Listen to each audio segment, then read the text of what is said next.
couple of years ago, I returned from a road trip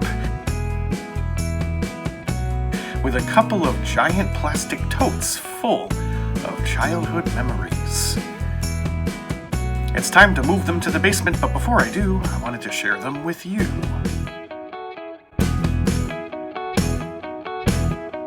In the early 90s, there was a cartoon show called Mighty Max.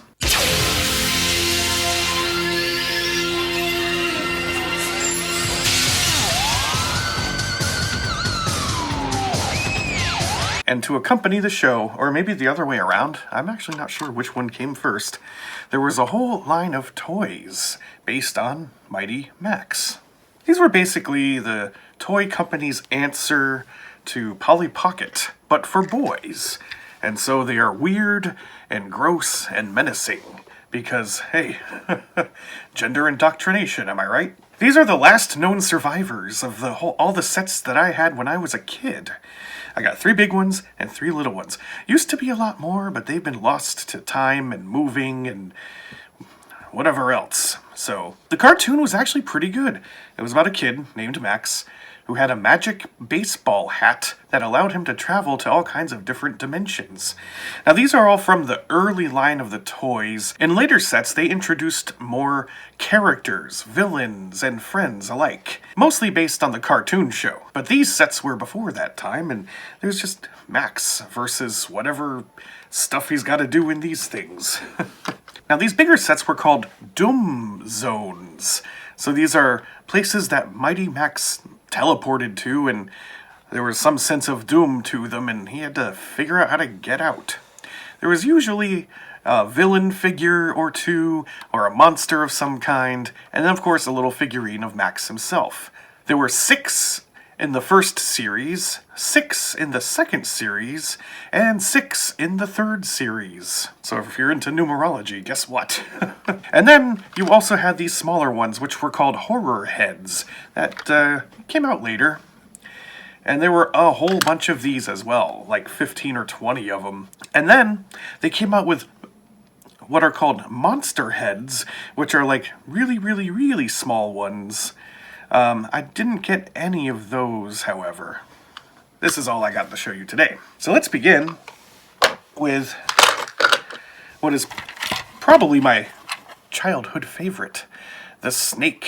Now each of these Doom Zones came with a storyline, and this playset was officially called Mighty Max Conquers the Palace of Poison. Let's open this up. You begin by swiveling the snake's head upwards, and you reveal all kinds of neat little intricate things on the inside. Opening the other half, and you get all the other stuff. Well, here's the scorpion. It's got a menacing red tip on its stinger. Now, what else is in here? A lot of these pieces I probably either lost, or I got them somewhere else. But I remember you're supposed to take this vine, and you, open the snake's mouth like that, and you attach the vine to the mouth like a hook. And that's supposed to be how Max gets across to the snake's mouth. Inside the snake's mouth you can see there's a lot of treasure and a green colored cobra. And I don't know why Max took the vine when there's clearly a stairwell leading up to the treasure room. On the floor we have a whole bunch of snakes, some skeletons, some blue pottery, and some kind of a tomb with a statue of an animal on it. And the tomb actually does swivel open to reveal a skull. And the whole thing is protected by the giant scorpion. Now when we look at the back piece, we have a lot of really interesting stuff going on here as well. More skeletons and more snakes on the bottom floor. You come up a floor and you got a giant blue pot and what looks like hieroglyphs carved into the wall, as well as more skulls kind of molded into the back there. I really liked all the little details in these things. You have this ball-jointed thing for the vine, which has a neat little place where you can just kind of hook it off to the side there. Now this sarcophagus-looking thing actually swings open. I remember this being kind of difficult. And I think there should be a mummy inside. Let's see if it's still there. Oh my goodness, I kept it all this time. Yes! The mummy is preserved. That's the point, right? And you can see he's got a headdress and an ankh in one hand. Back in your tomb for another 35 years, or however long I've had these.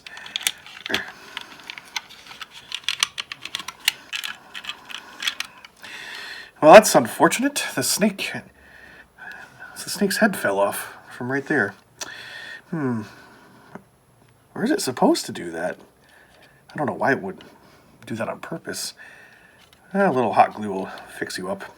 Anyway, and on the top floor we have this cool statue of gold and blue next to a red pot with a snake in it. So, yeah, I'm not sure where Max ended up.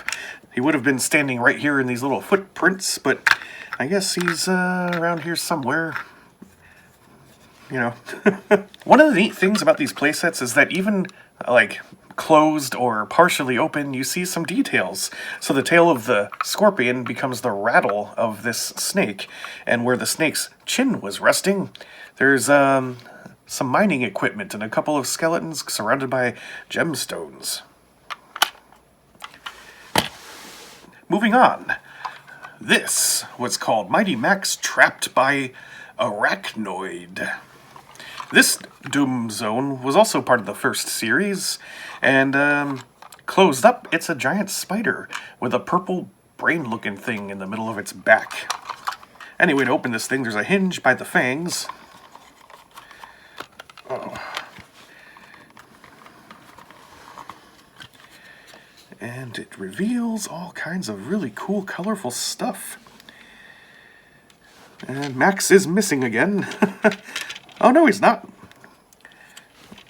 Anyway, you get a giant spider with green eyes. And then you get this freakish-looking thing. It's got 4 arms. It's muscly.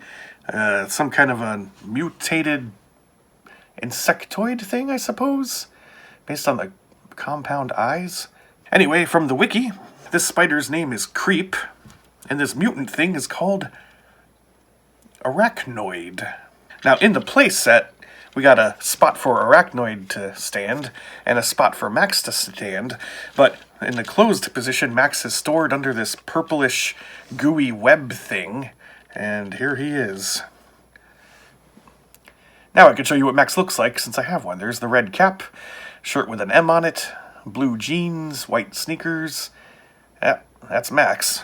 So on the floor, we have the bloody remains of maybe an experiment gone wrong that was trapped in this little cage thing. Climbing up the dungeon steps, you can look down into what the wiki describes as called the protein processor. So I guess you stand there and it processes your proteins. And if it looks like it's supposed to rotate, that's because it does. Okay, well, that's a thing. There you go, Max. Yay! Extract my protein. Thank you. I'll put Arachnoid in here as well. Yeah, and I just noticed there's these like little dungeon window things and with skeletal hands poking out. That's pretty cool. And on the back side, we have this computer console looking thing with like a couple of green and red Tesla coils up there. This really cool purple, they look like ribs, I guess. With like a spinal cord up here, and a viewing window lined with cobblestone, I guess. And that is that playset. This one is called Mighty Max Liquidates the Ice Alien. Also part of Series 1. And I remember this was one of the first I ever got. So we have a very obviously alien-looking face with a really neat kind of webby-looking forehead and some stalactite, stalagmite-looking teeth and what appears to be a wiffle ball in its mouth. I'll explain that in a moment. So when you open this playset, you are revealed with a very cool icy dungeon that, you know, I just remember falling in love with these colors. Even as a child, I was into Vaporwave. And here's Max with some kind of a weapon, I guess it's supposed to be a blowtorch. He's got like a tank on his back. Yeah. So for fighting the ice creatures. And in the playset, you get... Oh, I did not know it could even do that. Well, that's really funny. Huh. Anyway, you get a robot that looks kind of like Mr. Freeze. This character's name is Cryogenoid. And he's got some clamp thing for one arm. And, yeah, so his torso fell off, and it's just a little post with a blue head. I didn't even know that was a thing. So you can take his suit off, and it's just a head. That's funny. Oh, anyway. So that's like the main villain of the playset. And then you have these creatures, which are called isosaurs. They look like they could be tasty little shrimp. Maybe that's why I'm missing one of them. So they kind of stand on these wiffle ball things, and they're slightly articulated. But this one actually pops out, and you get this kind of rock formation of legs with a tail. And you pop one of them on there like that. So when the playset closes, you're supposed to have one sticking out of its mouth. You can see why I lost it, because, well, that's why. So who knows where that one went, but yeah, there used to be 3 of these. Thankfully, there are 2 left. So, on the floor of the dungeon, we have a bunch of green hoses hooked up to what looks like cryogenic equipment, a little bit of a computer console type thing here, and some kind of a thermal vent, perhaps. Now, the backside has some of the coolest stuff I've ever seen. It's like an ice cave, and there's this funky-looking Star Trek ship-looking thing that actually flips down. And it's a platform that goes to this, like, cylindrical device. All this machinery to keep everything cold, cryogenic. More green hoses. So, yeah, that was one of my early sets, and I really liked it. We've also got what looks like the tip of one of these isosaur things just poking up out of the ice. So I suspect what they're doing is trying to thaw them all out from a glacier or something. And this is where Max's little feet put him. So now we have the 3 heads. So we'll start with this middle one. A pretty neat looking little robot head. This one's called the Android, or properly Mighty Max against the Robot Invader. Unhinging this one, and on the inside we get a purple cyber octopus looking thing, which is apparently called the Master Brain, with menacing yellow eyes. Here we have Max standing in the center of this cybernetic looking room, holding his fists up in the air. I guess they're playing techno music or something. And we get a robot looking dude, which is simply referred to as an android. There's a little bit of articulation at the waist, but otherwise this android's pretty useless.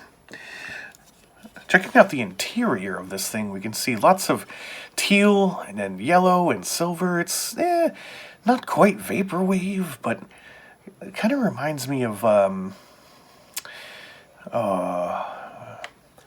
cyclotron, maybe, that ride at the fair that spins you in a circle and you stick to the walls. I don't know why. That's just what my brain came up with. Anyway, on the ceiling or back wall of this room has a whole bunch of what look like spare parts, or maybe that's a dismantled android back there. And that's it. These little heads were a lot simpler than the larger sets, but really cool looking nonetheless. Let's have a look at the other one. This one's one of my favorites. It's called Mighty Max Neutralizes Zomboid. And we have a pretty horrifying looking zombie head. Eyeballs sticking out on a green stalk. Some brain is visible. And if you look into the mouth, you can see some kind of a purple looking worm thing. And the mouth is just shredded apart. Popping it open, we reveal a giant brain with eye stalks. This thing is simply referred to as a vile brain creature. And we get a worm thing, which is apparently called Slugon. And it's got a little bit of blood on its pincers. And here we have Max standing in his little spot, just underneath the brain, and all kinds of gooey pink and pale blue stuff. You got a spinal cord, or 3 or 4 in the background there. And on the other wall is just a whole bunch of different colored worms crawling around. Pink, yellow, and green. This one was definitely a cool one. I just love how the stuff on the inside interfaces with the stuff on the outside to give you something cool like this. Yeah, like for this one, you got this brain thing in the center of the android face's head. This one you had the brain and the eye. This one, I mean, there's an eye thing, but that's about it. So one of the more boring ones on the outside, in my opinion. This one is called Mighty Max Challenges Lava Beast. We open to reveal. Oh, a lot going on in here. Well, first of all, we have another brain-looking thing, except this time it's more gooey and purple, with some blue spots. This is apparently called the Arachnoid. And then we have a pretty gnarly looking fly with very large pincers, silvery wings, and black legs. This is called a lava beetle. Pretty neat. And here we have Max with a slingshot. Projectile weapon, good choice. The interior is very lava-like. The eyeball from the outside is just the top of this lava tube, which protrudes out from the bottom. You got a smaller volcano here, and on the back wall, you just have a bunch of metallic lava flow stuff going on. So yeah, kind of a neat looking one, but a little bit less to do, and it's very packed in. So you put Max in his little footwell thing, put the brain guy here, and then the fly kind of curls around and the pincers wrap around this metal thing. And yeah, that's a lot. Well, that's all I got left from my childhood. I also used to have Mighty Max battles Skull Warrior, Mighty Max defeats Vamp Biter, Mighty Max fights Nuke Ranger. This was the first one I ever had, called Mighty Max pulverizes the sea squirm, and Mighty Max vs. Chronosaur, which is most of the first series. But I have no idea where any of that stuff ever actually went. Anyway, I love Mighty Max stuff, and the cartoon show was actually pretty great. You should check it out if you're bored on some weekend. Thanks for watching, and please join me as I continue my way through my collection.